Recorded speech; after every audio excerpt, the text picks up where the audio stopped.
आज की कहानी एक ऐसी लड़की की है जो कि एक ऐसी बीमारी से पीड़ित थी जिसमें वो बिना सेक्स किए रह नहीं सकती। जिस्म की भूख उसे हमेशा तंग करती थी। उसी भूख के कारण उसकी जिंदगी में आगे क्या क्या हुआ ये जानने के लिए बने रहिए हमारे साथ। कहानी की शुरुआत में हम एक सलीम नाम के आदमी को देखते हैं जिसे अपने घर के बाहर एक लड़की बेहोश पड़ी मिलती है। वो उसे अपने घर में ले आता है और उसकी मरहम पट्टी करता है क्योंकि वो लड़की काफी बुरे हाल में थी। लड़की को होश आ जाता है और लड़की के होश में आने के बाद सलीम उससे पूछता है कि तुम्हारे साथ क्या हुआ और तुम कौन हो। तब लड़की उसे अपना नाम जोया बताती है। साथ ही वो कहती है कि मुझे एक ऐसी बीमारी है जिसके कारण मेरी काम वासना कभी खत्म नहीं होती। सलीम उसकी पूरी कहानी जानना चाहता था इसलिए वो ध्यान से सुनने लगता है। जोया अपनी कहानी बचपन से शुरू करती है जब वो 12 साल की थी। आज वो अपनी एक सहेली के साथ बाथरूम में पानी चलाकर अपने अंडरवियर को उतारकर अपने शरीर को फर्श पर घसीट रही थी ताकि वो काम वासना को महसूस कर सके। जोया के पिता एक डॉक्टर थे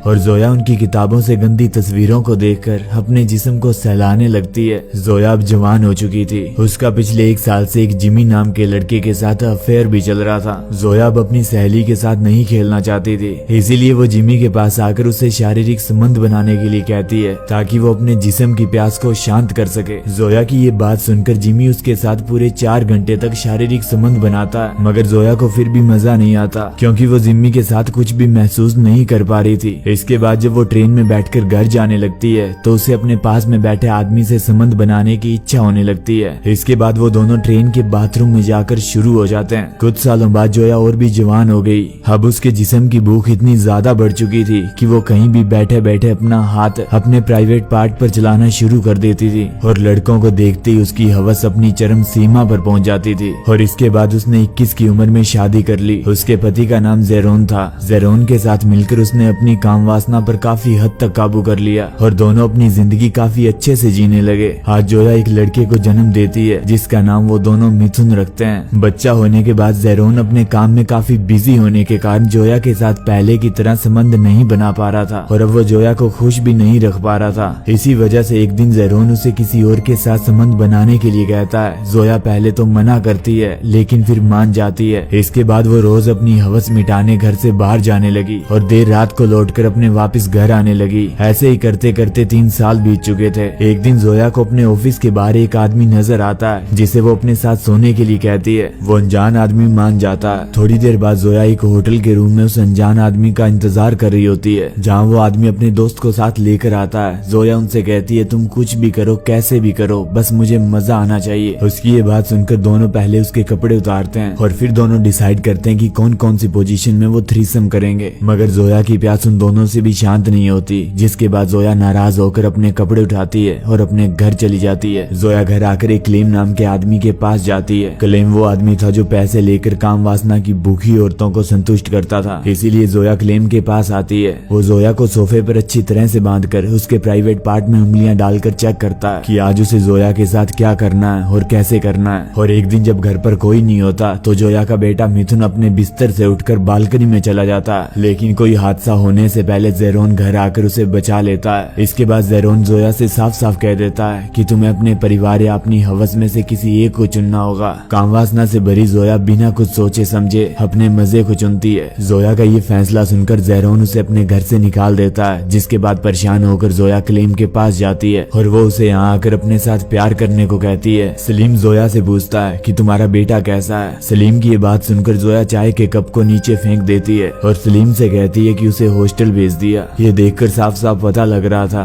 कि वो अपनी इस गंदी बीमारी से काफी ज्यादा दुखी थी क्योंकि इसी की वजह से उसे अपने परिवार को छोड़ना पड़ा था। कुछ सालों बाद उसे जिस्मानी खेल में मजा आने लगा था लेकिन बस इस मजे के चक्कर में उसने अपने प्राइवेट पार्ट्स को काफी जख्मी कर लिया था जिसके इलाज के लिए वो अपनी बॉस से मदद मांगती है और उसकी बॉस उसकी मदद करने के लिए मान जाती है मगर साथ ही वो कहती है कि तुम रोज रात नए आदमी के साथ होती हो, तुम्हें ये आदत बदलनी होगी और तुम्हें आदमी और नौकरी में से किसी एक को चुनना होगा और ये तुम्हारी तुम्हारी मर्जी है कि तुम दोनों में से किसे चुनती हो। इसके बाद जोया आदमियों के साथ मजे ही चुनती है। जोया अब काफी परेशान रहने लगी थी। उसे लगने लगा था कि वो समाज के लिए बनी ही नहीं है और इसी सोच में डूबी हुई जोया कुछ गलत लोगों से मिलती है। एक दिन उसकी मुलाकात जेम्स नाम के एक बंदे से होती है जो कि उसे पहले से जानता था। वो जोया को वसूली करने का काम देता है और इसके साथ ही वो जोया को 2 बॉडीगार्ड भी देता है। और फिर देखते ही देखते जोया इस काम को काफी अच्छे से करने लगी थी क्योंकि उसे ये काम करने में काफी मजा आ रहा था। एक दिन जेम्स उसे अपने पास बुलाकर कहता है कि तुम काफी अच्छा काम कर रही हो और अब समय आ चुका है कि तुम अपने लिए एक लड़की को चुनो और उस लड़की को भी तुम अपने जैसा बना लो। जेम्स उसे एक 15 साल की लड़की को पालने की सलाह देता है। वो लड़की काफी गरीब परिवार से थी और उसके पिता जेल में थे।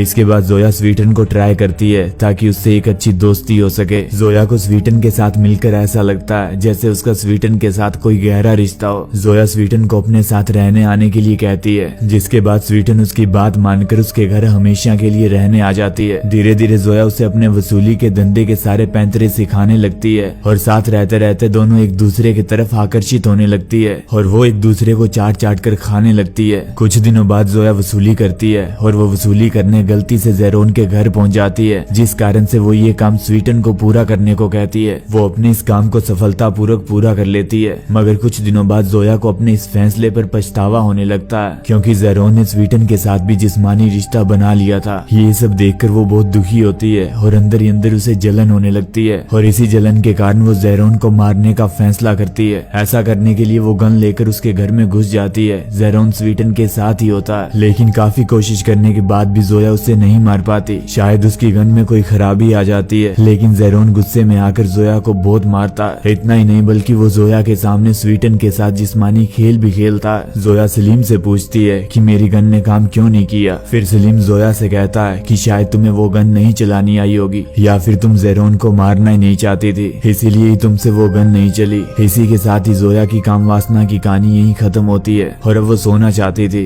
मगर सोने से पहले वो सलीम को उसके कमरे से चले जाने को कहती है। पर जब वो रात को गहरी नींद में होती है तो सलीम उसके कमरे में चुपके से आता है और उसके साथ जबरदस्ती करने की कोशिश करता है, मगर जोया अपनी गन दिखाकर उसे रोकने की कोशिश करती है और जब सलीम नहीं मानता तो जोया उसे सच में गोली मार देती है क्योंकि जोया को ये सब अपनी मर्जी से करना पसंद था, ना कि धोखे से या चुपके से। बस इसीलिए जोया सलीम को मार देती है और इसी के साथ इस फिल्म का अंत होता है। हम उम्मीद करते हैं कि आपको इस फिल्म की कहानी जरूर पसंद आई होगी। मिलते हैं ऐसी किसी और नई फिल्म की नई कहानी के साथ, तब तक के लिए अपना ख्याल रखिए और खुश रहिए।